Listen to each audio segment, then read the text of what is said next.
और अब hot seat की बात कर लेते हैं, हेमंत सोरेन की सीट। हेमंत सोरेन फिलहाल यहां से आगे चल रहे हैं। बरहेट सीट से हेमंत सोरेन ने लीड बना रखी है और यहां पर गमालियल हेम्ब्रम जो है वो फिलहाल पीछे चलते हुए नजर आ रहे हैं। पहली बार यहां पर चुनाव लड़ रहे हैं गमालियल हेम्ब्रम और एक बड़ी टक्कर हेमंत सोरेन को वो दे रहे थे।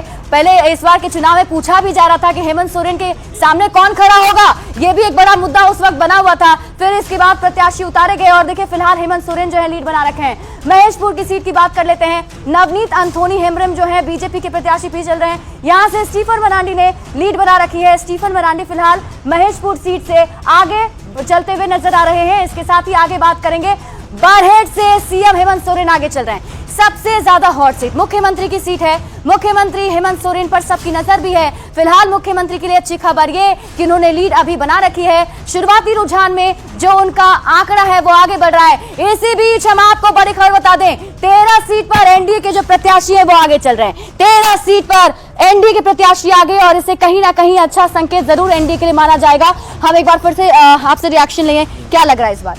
अभी कुछ कह नहीं सकते। इंडिया गठबंधन भी गैप को आप देखेंगी तो कहीं ना कहीं वो कम कर रहे हैं, तो इसलिए अभी शुरुआती रुझान है और इसमें कहीं ना कहीं चंपई सोरेन, कल्पना सोरेन का महिलाओं के बीच जाना, ये सब फैक्टर कैसा चला है, उन फैक्टर का अभी रिजल्ट आना बाकी है, ऐसा कह रहे हैं। मतलब वो फैक्टर अभी इंतजार करना पड़ेगा उसका रिजल्ट। हाँ, बात तो सही है कि प्रचार में किसकी चली या किसकी नहीं चली ये तो अंतिम परिणाम के बाद, लेकिन रुझान देख करके पार्टियों को संतोष करना चाहिए और दूसरा कि यह मान के चलना चाहिए कि कमजोर नहीं है। एनडीए की स्थिति तो मजबूत है, लेकिन टाइट फाइट है। फाइट तो टाइट है, लेकिन अभी ये पता नहीं चल पा रहा है कि ये जो 13 सीट एनडीए को मिल रही है उसमें ट्राइबल सीट्स कितनी है।